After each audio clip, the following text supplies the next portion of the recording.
الحمد للہ وحدہ والصلاة والسلام علی من لا نبی بعدہ اما بعد فاعوذ باللہ من الشیطان الرجیم بسم اللہ الرحمن الرحیم تبارک الذی بیدہ الملک وہو علی کل شیء قدیر۔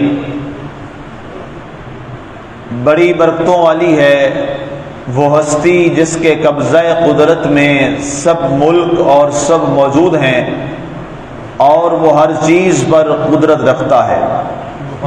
سامعین، کل سورہ ملک شریف کی تفصیل کے ساتھ، وضاحت کے ساتھ اس کی اہمیت اور اس کی برکات اور اس کے فضائل، اس کی کرامات کل آپ نے تفصیل سے سماعت کی۔ آج اس کی انشاءاللہ لفظ بہ لفظ پہلی جو آیہ مبارکہ ہے اس کی تفسیر کریں گے۔ آغاز ہوا اس کا تبارک سے۔ لفظ تبارک جو ہے امام راغب اصفہانی رحمۃ اللہ تعالی علیہ، آپ کی بڑی مشہور کتاب ہے مفردات القرآن، جس میں آپ نے قرآن کے جو مفردات ہیں ان کے معنی اور وضاحت کی ہے ایک ایک لفظ کے ساتھ۔ آپ میرے پاس لائبریری میں موجود ہے عربی اردو کے ساتھ۔ تو اس میں آپ نے تبارک کا جو معنی بیان کیا ہے، آپ فرماتے ہیں کہ یہ برق ان سے ہے، اور برق کہتے ہیں کہ جب اونٹ زمین پر بیٹھتا ہے تو وہ پہلے اپنا سینہ جو ہے وہ زمین پہ جماتا ہے، مضبوطی کے ساتھ اپنا سینہ پہلے زمین پہ رکھتا ہے اور پھر وہ زمین پر بیٹھتا ہے۔ کبھی اگر آپ نے اونٹ کو بیٹھتے ہوئے دیکھا ہو تو یہ بات آپ کو سمجھ آ جائے گی۔ تو اہل عرب جب اونٹ اس انداز میں زمین پہ بیٹھتا تھا تو اسے کہتے تھے برق۔ اب یہاں لفظ وہی تبارک، برق ان سے مشتق وہی لفظ استعمال ہوا ہے۔ تو کہتے ہیں کہ جیسے اونٹ بڑی تسلی کے ساتھ، پوری مضبوطی اور طاقت اور قوت کے ساتھ جم کے بیٹھتا ہے تو اسے اہل عرب برق کہتے تھے۔ تو اللہ تعالیٰ کے لیے اس لفظ کا استعمال ہونے کا معنی کیا ہے؟ اللہ کے لیے اس لفظ کے استعمال ہونے کا مطلب یہ ہے کہ اللہ تعالیٰ کی ذات وہ وحدہ لا شریک ہے جو اس کائنات کے اندر ہر چیز پر مضبوطی کے ساتھ قائم اور دائم ہے۔ تبارک برق، ایک یہ معنی بیان کیا گیا، اور دوسرا معنی برکہ سے یہ مشتق ہے، اور برکہ کہتے ہیں خیر کو، برکت کو، اور ایک ایسی چیز، بعض نے کہا کہ وہ غیر محسوس چیز جو انسان کو اللہ تعالیٰ کی جانب سے عطا کی جاتی ہے اسے برکہ کہتے ہیں۔ بہت ساری ایسی چیزیں ہیں جن کو ہم محسوس نہیں کرتے لیکن اللہ تعالیٰ کی جانب سے ہمیں عطا کی جا چکی ہیں، یہ ہمارا نصیب ہے، ہمارا مقدر ہے، اور ہمارے لیے اس کی ذات کی برکت ہے جسے ہم محسوس نہیں کرتے لیکن اللہ تعالیٰ نے ہمیں وہ عطا کر رکھی۔ تو یہ اسے برکہ کہا جاتا ہے، اور اس کے لیے لفظ برکت بھی استعمال ہوتا ہے دنیا کے اندر۔ مثال کے طور پہ ہم چل رہے ہیں، ہمیں محسوس نہیں ہوتا، لیکن آپ دیکھتے ہیں کہ اللہ تعالی ہمیں سانس لینے کے لیے ہوا استعمال کرنے جو ہم کرتے ہیں اللہ عطا فرماتا ہے۔ یہ ظاہری طور پہ ہمیں محسوس نہیں ہو رہی کہ یہ کتنی بڑی نعمت ہے جس کو ہم استعمال کر رہے ہیں۔ اس کا اندازہ اس سے پوچھئے جو 50,000 اور لاکھ روپے تک دے کر ایک دن کا وینٹیلیٹر یوز کر رہا ہو، اس سے آپ پوچھئے کہ یہ ہوا جو ہم سانس لیتے ہیں یہ کتنی مہنگی ترین ہے۔ ابھی یہ جب کووڈ آیا آغاز میں اور بڑا یہ عروج پہ رہا جون جولائی کے مہینے میں، تو آپ نے دیکھا کہ وینٹیلیٹر کم ہو گئے، تو پرائیویٹ ہاسپٹل میں ایک روز کا جو ہے وہ 50,000 اور لاکھ روپے تک کا ریٹ تھا پرائیویٹ ہاسپٹل کے اندر۔ تو وہ کیا تھا؟ وینٹیلیٹر کا کام کیا ہوتا ہے؟ مصنوعی سانس دینا، اور مصنوعی ہوا پیدا کرتا ہے اور مصنوعی سانس دیتا ہے۔ وہی سارا سسٹم ہمیں اللہ تعالیٰ اپنی ذات کی طرف سے ہمیں محسوس نہیں ہو رہا لیکن اللہ تعالیٰ ہمیں وہ سانس کی طاقت دے رہا ہے اپنی ہوا کے ذریعے میں، اب غیر محسوس سا ہے۔ اللہ تعالیٰ فرماتا ہے یہ کیا ہے؟ یہ میری برکت ہے جو میں نے تمہیں عطا کر رکھی۔ ایک دن کے اندر تم لاکھوں روپے صرف اسی کے لیے استعمال کر رہے۔ جو تمہیں فری میں اللہ کی ذات کی طرف سے عطا کی گئی ہے۔ اس کے علاوہ اور بے شمار نعمتیں ہیں اللہ تعالیٰ کی۔ اگر اس کا مثال کے طور پہ اللہ تعالیٰ نے ہمیں بینائی عطا فرمائی ہے، اگر خدا نخواستہ کسی کی یہ والی بینائی چلی جائے اور ڈاکٹر اس کو بنانے کے قابل بھی نہ رہیں، بالکل ہی روشنی اس کی بیک سے ختم ہو جائے، تو کتنے لاکھوں لگا کے بھی شاید اس جیسی آنکھ تو انسان کو میسر نہیں ہو سکتی۔ تو بہت ساری ایسی غیر حسی چیزیں جو اللہ نے عطا کر رکھی ہیں یا انسان کو ملتی ہیں اللہ کی جانب سے، تو اسے بھی عربی میں برکہ کہا جاتا ہے۔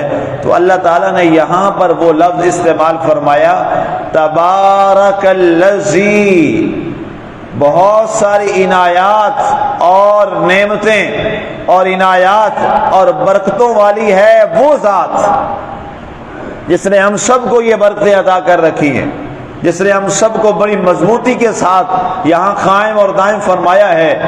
بیدہ الملک، یہ ساری کی ساری بادشاہیاں، اس سارے کے سارے اس کائنات کے قدرت کے معاملے اسی میرے مالک کے ہاتھ میں۔ اس کائنات کے اندر جو کچھ بھی ہے، اس کائنات کے اندر جو شہنشاہیاں ہیں، اس کائنات کے اندر جو مال و زر ہے، اس کائنات کے اندر جو بادشاہی ہے، عزت ہے، مال ہے، زر ہے، طاقت ہے، قوت ہے، جو کچھ بھی ہے کسی بندے کے پاس نہیں ہے، ساری کی ساری میرے اللہ کے پاس۔ اور جس کے پاس جو کچھ ہے اس کا ذاتی اپنا کچھ نہیں ہے، یہ سارے کا سارا کس کا عطا کرتا ہے؟ اللہ تعالیٰ کی ذات کا عطا کرتا ہے۔ انسان کو یہ احساس دلایا گیا کہ انسان کبھی تو مت سمجھنا کہ تو کچھ ہے یا تیرا وجود کچھ ہے۔ تیرا وجود تو اتنا ہے کہ ایک لمحہ کے لیے تیری سانس بند کر دیں تو تیرا وجود بیکار ہو جائے۔ یہی انسان جس کو جو بڑا کچھ بنتا ہے، اسی کو ایک لمحے کے لیے لوگ مردہ اعلان کریں گے، لوگ اسے میت کہیں گے، اور یہ وجود رہ جائے گا، کسی کام کا نہیں رہے گا۔ کہیں گے جلدی کرو، اس کو نہلا کے کفن دے کے اس کو مٹی کے نیچے دفن کرا دو۔ تب یہ بات تمہیں سوچنی چاہیے۔ ایک ہوا نکلی، ایک سانس نکلی، سانس کیا بند ہوئی؟ ہم اتنے بے قیمت ہو گئے کہ اپنوں نے اٹھا کے مٹی میں ڈال دیا۔ جب کسی چیز کی عزت نہ رہے تو کیا کہتے ہیں؟ خاک میں ملا دیا تم نے۔ خاک میں ملانا کیا ہوتا ہے؟ بے وقت کر دینا۔ اس نے جی میری عزت کو خاک میں ملا دیا، کیا مطلب؟ بے وقت کر دیا، اس کی کوئی اہمیت نہیں رہی، اس کی کوئی حیثیت اور وجود نہیں رہا۔ ایک سانس کیا نکلی کہ ہم اتنے بے وقت ہو گئے اور ہم اتنے بے حیثیت ہو گئے کہ جو اپنے ہی تھے، اپنے ہی اولاد، اپنے ہی بہن بھائی، اپنے ہی دوست، انہوں نے ہی منو مٹی کے نیچے مٹی میں مٹی کر دیا۔ اللہ نے فرمایا دیکھ لیا تم نے اپنی حیثیت اور اپنا وجود؟ یہ جو سارا تمہارا وجود تھا، تمہارا حسن، تمہارا جمال، تمہارے بادشاہیاں، تمہاری شہنشاہیاں، تمہاری ریاستوں کی حکومتیں اور تمہارا مال و زر، یہ سارا صرف میری وجہ سے تھا کہ میں نے تمہاری سانس کی رمق جو ہے اس کو چلا رکھا تھا۔ اس رمق کو کیا بند کیا؟ بادشاہیاں بھی ختم ہو گئی، منصب بھی ختم ہو گئے، ریاستیں بھی ختم ہو گئی، حکومت بھی ختم ہو گئی، پیسہ بھی ختم ہو گیا، بڑے بڑے بنگلے بھی ختم ہو گئے، تیرے بڑے بڑے منصب جو تھے وہ بھی ختم ہو گئے، اب تیرا کچھ نہیں رہا، اب تجھے سب نے اٹھا کر مٹی کے نیچے دبا دیا، سب ختم ہو گیا۔ یہ اصل میں ہمارے اندر بے حسی بڑی آتی جا رہی ہے اور ہم غور و خوض نہیں کرتے، وگرنہ انسان اگر ایک دفعہ کسی کا جنازہ لے جاتے ہوئے دیکھ کر اس کو دفن ہوتا ہوا دیکھ لینا تو انسان ساری زندگی کبھی برائی نہ کرے اور ساری زندگی کبھی اس کے اندر اکڑ نہ آئے۔ صرف ایک دفعہ بھی اگر انسانوں کی طرح دیکھ لے کسی کو دفن ہوتا ہوا، لیکن ظاہر ہے ہمارے اوپر شیطان کا اتنا غلبہ ہے کہ ہمیں وہ محسوس ہی نہیں ہوتا۔ ہم آئے دن قبرستان میں بھی جاتے ہیں، روزانہ قبرستان میں جانے کے بعد بھی ہمارا وجود درست نہ ہو پائے تو یہ پھر سوچنا چاہیے کہ کہیں ہمارے دلوں پر کوئی سیاہی اور زنگ تو نہیں چڑھ گیا۔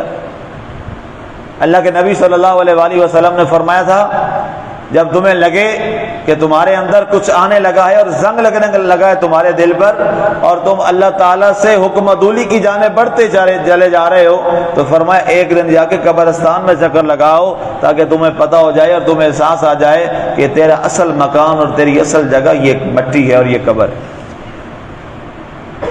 تو یہ قبرستان تو ایک ہمارے لیے خاموش مبلغ ہے، بہت بڑا مبلغ ہے، واعظ ہے۔ یہ ایک قبرستان ہمارے لیے بہت بڑا خود ایک مبلغ ہے۔ اور اگر کوئی شخص قبرستان کو دیکھ کر بھی واعظ و نصیحت حاصل نہیں کرتا تو پھر اس سے بڑا بدبخت شخص کوئی نہیں۔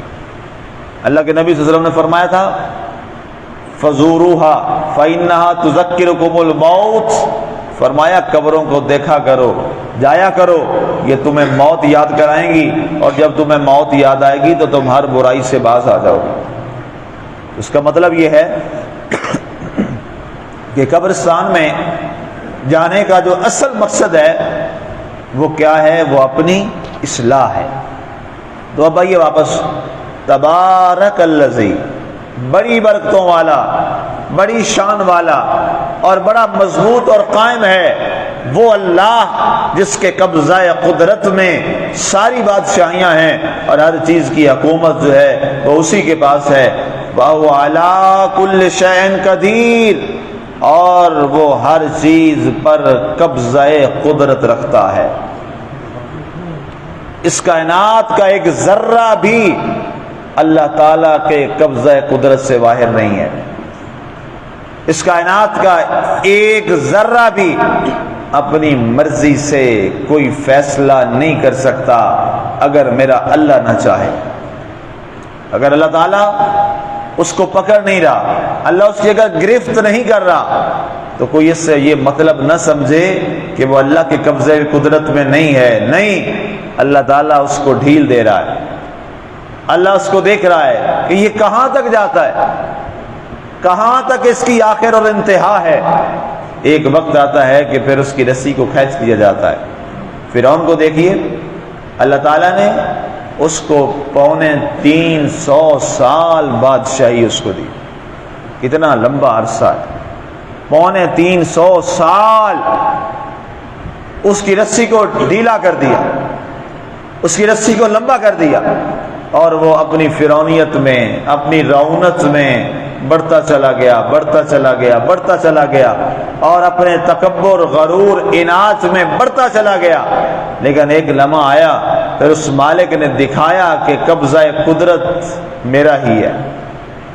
پھر مالک نے اس رسی کو کھینچا تو کیا کیا؟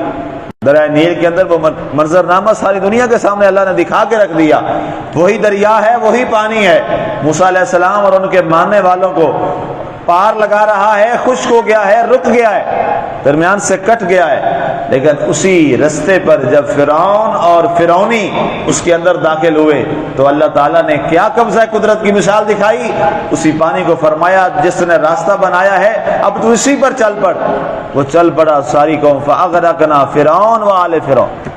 قرآن فرماتا ہے ہم نے فرعون اور آل فرعون کو پھر غرق کر دیا۔ پھر غرق کے بعد ایک اور تماشا اس کا دکھایا، سارے کے سارے تو پانی کے اندر ان کا وجود ختم ہو گیا۔